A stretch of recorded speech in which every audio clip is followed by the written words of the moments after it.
You mentioned something out loud. You didn't search for it. You didn't type it. You didn't even think about it twice. But an hour later, there it was, sitting right in the middle of your Instagram feed, your YouTube recommendations, your Amazon homepage. An ad for exactly what you said. Now you're staring at your screen and one thought is consuming everything else in your mind. Is this thing actually listening to me? You want to dismiss it as coincidence. You really do. But it has happened too many times, and deep down you already know something is not right. There's a question that millions of people ask every single day, and yet somehow nobody gives them a straight answer. You bring it up to a friend, they laugh it off. You Google it, you get vague corporate reassurances and contradictory articles. You raise it on social media, and suddenly you feel like a conspiracy theorist wearing a tinfoil hat. But here's the thing. The feeling that brought you to this video is not paranoia. It is pattern recognition. And the pattern is real, even if the explanation is more complicated and more disturbing than a simple yes or no. The most instinctive explanation is also the simplest one. Of course, Facebook, Google, and Apple are listening to your private conversations, catching keywords, and serving you ads based on what you said. And of course, they would deny it. That story is clean. It is easy to believe. And when you experience that uncanny ad moment, that moment where the product you mentioned out loud appears on your screen within the hour, the listening theory feels like the only explanation that makes sense. But what if the truth is not just about a microphone? What if the real story is something that goes far deeper, far wider, and is far harder to escape than a simple on-off switch on your phone's mic? Let's start at the beginning, because to understand what is actually happening to you, you need to understand the scale of the machine that is watching you. By 2024, 9 in 10 Americans owned a smartphone, up from just 35% in 2011, according to the Pew Research Center. That is not just a statistic about technology adoption. That is a statistic about the largest surveillance infrastructure in human history being voluntarily placed in the pockets of billions of people. Every one of those devices is a data collection terminal. Every app installed on it is a potential data extraction tool. And the companies behind those apps are not in the business of providing you entertainment, communication, or convenience. They are in the business of knowing you and selling that knowledge.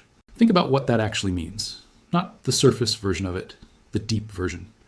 There is an entire global economy built around the data that flows out of your phone every single second of every single day. And most people have no idea it exists, let alone how it works. The global data broker industry is worth over $227 billion annually. Location data alone sells for between 50 cents and $2 per person per month. Your contact list is worth between 10 and 50 cents per contact. And the apps on your phone share your data with an average of 4.4 third-party trackers, without meaningful consent from you. Read that again. Not one tracker, not two. An average of 4.4 invisible entities receiving information about you every time you use a single app. This is not science fiction. This is Tuesday. And here is where it gets worse. You think you know which apps are tracking you. You don't. The tracking does not come only from the apps you consciously distrust. It comes from the apps you trust completely. It comes from the weather app you've had for 3 years, the fitness tracker you use every morning, the flashlight app you downloaded in 2019 and forgot about. A shady app can ask for microphone access.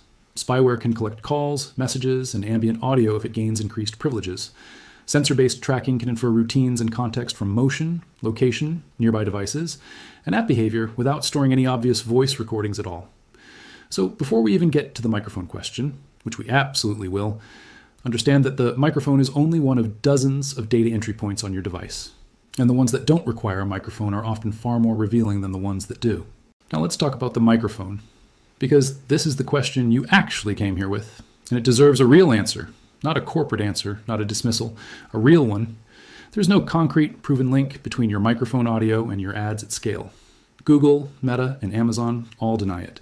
Security researchers who have monitored network traffic from these apps have not found evidence of it happening systematically.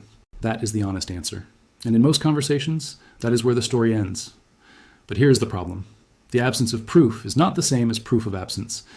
And the more you dig into what has actually been documented, in court filings, in leaked documents, and academic research, the less comfortable that official denial becomes. In January 2025, Apple paid $95 million to resolve claims that Siri had recorded private conversations without consent, and that those recordings were sometimes shared with third parties, including advertisers. Apple paid nearly $100 million. They did not admit wrongdoing.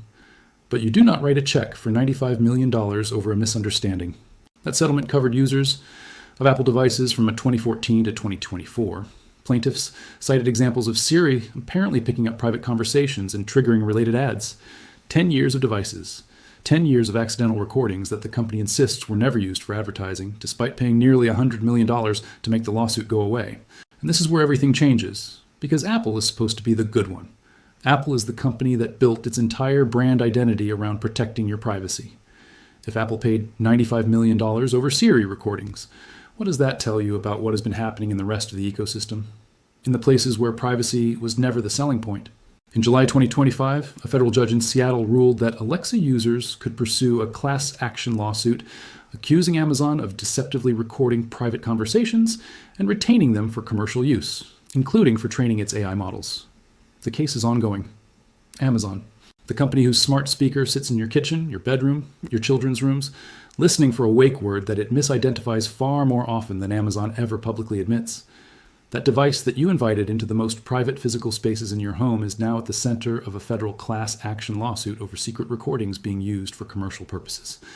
Think about what that means for a moment, not just in a legal sense, in a human sense. But wait, because the most explosive piece of this story is still to come. Journalists from 404 Media found evidence that a company called Cox Media Group offered a technology called active listening, a tool that records and analyzes conversations picked up by smartphone microphones and converts them into advertising suggestions. CMG advertised this service and had previously worked with Facebook, Amazon, Google, and Microsoft. A leaked pitch deck, an active listening product, and the names of the biggest technology companies on the planet listed as partners or aware participants. Google removed CMG from its partners program after reviewing the claim. Meta, Amazon, and Microsoft all denied involvement. The program was reportedly discontinued after the leak, not before, after someone let the document out into the world. Here is the honest picture of that CMG story, because it is important to get it right. The company clarified that their product did not directly record open-ended conversations. They used voice datasets from third-party providers, data from voice-to-text features, from apps where users had knowingly shared voice input, and combined it with behavioral profiles to target ads. But here's the question that nobody is really asking loudly enough. If the most powerful advertising companies in the world were sitting in a meeting room being pitched a product called active listening, and their names ended up in that pitch deck, what does that tell you about the appetite that exists for this kind of surveillance? The program may have been discontinued publicly. The appetite does not disappear. The appetite has a budget. Now, let's move to something that is perhaps more unsettling than microphone access, because it is something that is definitively, provably happening to you right now. It is happening to everyone who carries a smartphone, and most people have absolutely no idea. Ad targeting systems rely on massive data aggregation from multiple sources. Your location history, browsing habits, app usage, purchase activity, contact lists, and social media behavior. This data gets compiled into behavioral profiles that can predict your interests with high accuracy, and sometimes align with your recent conversations in an unsettling fashion. The machine does not need to hear you say the word vacation to know you are thinking about booking a trip. It knows your location patterns have changed. It knows you searched for passport renewal 3 weeks ago. It knows you opened a travel podcast last Tuesday. It knows your friend in another city just bought airline tickets. It connects all of it in real time and serves you an ad that feels like it read your mind. Because in a very real sense, it did. If a company can determine that you and a friend were in the same location, and if your friend had previously had any online interaction with cat-related content, there is your connection. The algorithm compares your advertising profile with those around you and shows you whatever they have interacted with or searched for online. This is called proximity inference. Your phone knows who you were physically near. It knows what those people searched for, bought, and watched. And it targets you based on their behavior, not just yours. You're not just being profiled as an individual. You are being profiled as a node in a social graph. Your friend's data shapes what you see. Your family's behavior influences your feed. The surveillance is not just personal, it is relational. It is ambient, and it surrounds you completely. Your phone assigns you a unique advertising identifier, called the IDFA on iPhone and AAID on Android, that companies use to track your behavior across apps and websites. This ID follows your activity everywhere, letting advertisers build a profile of your interests, habits, and purchasing patterns. This tiny invisible number is one of the most important identifiers in the digital economy, and almost nobody knows it exists. It does not care whether you are in incognito mode. It does not care whether you cleared your browser history. It follows you from the news app to the shopping app to the social media app to the game you play at night before you sleep, and it builds a picture of you that is more detailed, more accurate, and more intimate than anything your closest friends know about you. And this is where it gets even more complex, because there are now also techniques that operate entirely without this advertising ID, websites can drop tracking cookies that follow your browsing activity, while device fingerprinting techniques identify your device based on its unique combination of browser settings, screen resolution, installed fonts, and other technical characteristics. Together, these methods allow advertisers and data brokers to track you across the web, even without an advertising ID. Your device has a fingerprint as unique as the one on your hand, and unlike your actual fingerprint, you cannot change it, you cannot wash it off, you cannot hide it behind a different name or a different email address. It exists at the hardware level, and it broadcasts your identity to the surveillance infrastructure every time you connect to the internet. So what about the apps you are actually using right now on your phone? Let's talk about permissions, because this is where things move from abstract and systemic to personal and immediate. On Android, users can revoke microphone access through settings, then apps, then the specific app name, then permissions. And this matters because 32% of users fail to disable passive listening permissions. Nearly 1 in 3 people who own a smartphone have never looked at which apps have access to their microphone, not once. And those apps are sitting there with an open door to one of the most sensitive pieces of hardware on your device, and nobody is auditing what they are doing with that access. Academic researchers have found that audio snippets were transmitted from phones under specific conditions, including when ads were being displayed, not constant recording, not open surveillance, but audio transmitted in the specific window when an advertisement was being loaded. That is narrow, but it is not nothing. It is a documented behavior that contradicts the clean corporate narrative of we never access your microphone for ads. And it raises a question that nobody has fully answered. What exactly was in those audio snippets, and who received them? Let's be precise about the risk landscape, because precision matters here. There are 2 distinct threats, and conflating them is how people end up either dismissing everything or panicking about the wrong things. The first threat is commercial surveillance, the data brokerage ecosystem, the behavioral profiling, the advertising machine that knows more about your psychology than your therapist does. This is systemic. It is legal in most jurisdictions, and it is happening to every person who owns a connected device. The second threat is actual eavesdropping, spyware, stalkerware, malicious applications that genuinely hijack your microphone and transmit audio without your knowledge or consent. This carries much higher stakes for safety, blackmail, workplace exposure, and identity theft. And compromised phones rarely announce themselves clearly. They leak clues. Those clues matter. If your phone's battery is draining faster than it used to, and you have not changed your usage habits, that is a signal worth paying attention to. If your phone is getting hot during periods when it should be idle, something may be running in the background that should not be. If you are using noticeably more mobile data than usual and cannot account for it through your normal apps, something may be transmitting outbound data that you did not authorize. None of these symptoms are proof on their own, but a cluster of them, especially when they appeared suddenly, deserves investigation rather than dismissal. Now let's talk about what you can actually do, because the purpose of this script is not to leave you terrified with nowhere to go. Knowledge without action is just anxiety, and you have more power than the system wants you to think. The first thing you need to do, today, not next week, right now, is audit your microphone permissions. On iPhone, go to Settings, then Privacy and Security, then Microphone. You will see every app that has ever requested microphone access. Go through that list.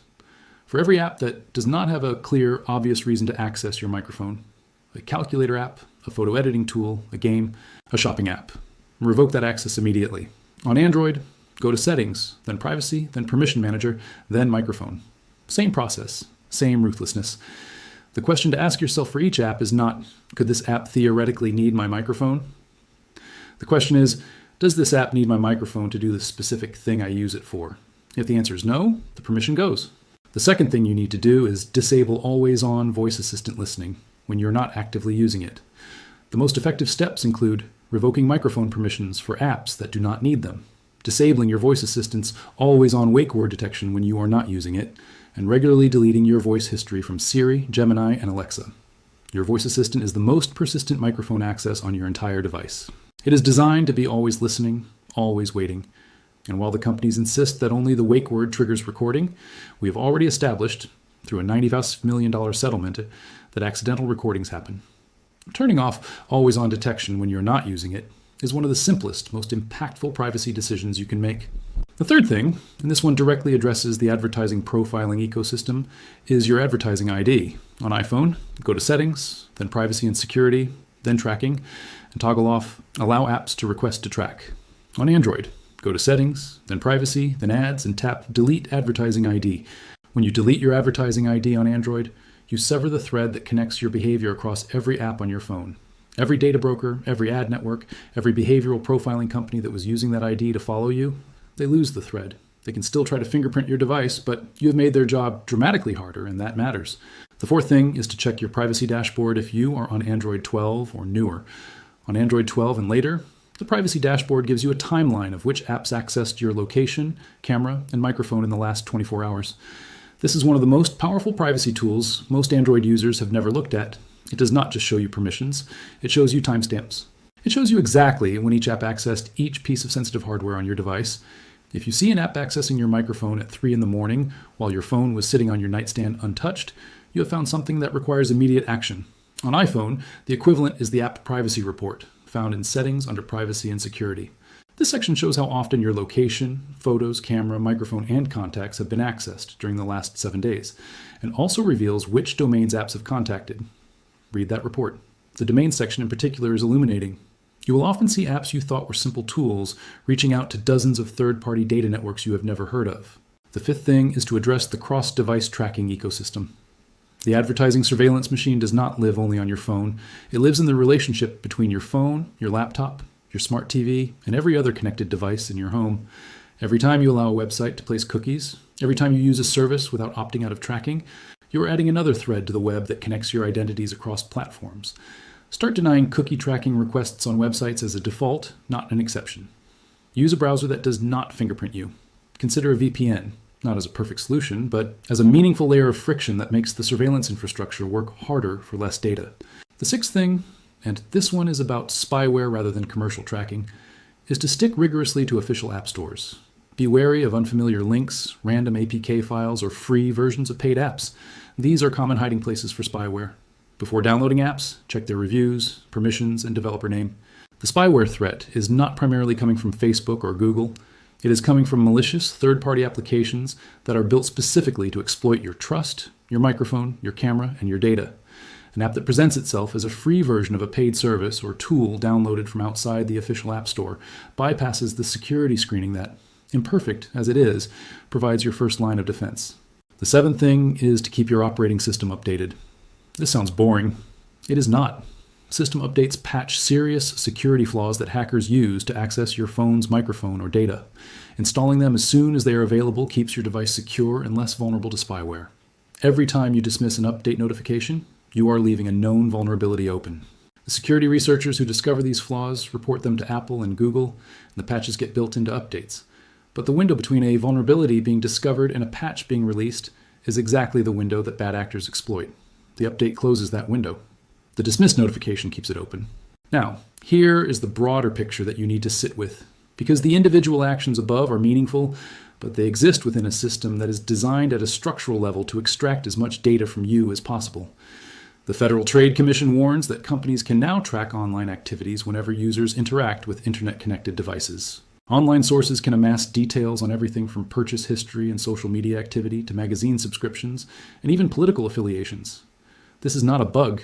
This is not a flaw in an otherwise well-intentioned system. This is the business model. The device that you paid hundreds or thousands of dollars to own is, simultaneously, a tool for the corporations that built its operating system, designed its app ecosystem, and run its advertising infrastructure to extract commercial value from your existence. Academic researchers have concluded that while there is a confirmed lack of empirical evidence for large-scale microphone eavesdropping, they cannot rule out the possibility of sophisticated, large-scale eavesdropping attacks being successful and remaining undetected. That is the most precise and most honest statement you will read on this subject. Not proven, not disproven, technically possible, and capable, if executed at a sophisticated level, of remaining entirely invisible to the tools that researchers currently use to detect it. That is not a conspiracy theory. That is a peer-reviewed conclusion published in academic literature. What most people are not seeing is the distinction between two very different questions. The first question is the surveillance happening? The answer to that is an unambiguous yes. You are being tracked, profiled, scored, predicted, and monetized on a scale that most people find genuinely difficult to comprehend when they understand it fully. The second question is, does the microphone specifically carry your conversations to advertisers? The answer to that is probably not systematically and at scale by the major platforms, but the boundary of what is documented, what has been paid for in court, and what has been pitched to major companies in leaked marketing decks is far closer to yes than the corporate denials would have you believe. And here's the most important thing to understand about this entire conversation. Even if every major tech company was telling the complete truth when they said they do not use your microphone audio for ads, that would not make your situation safe. It would not make your privacy intact. It would not mean you are not being surveilled.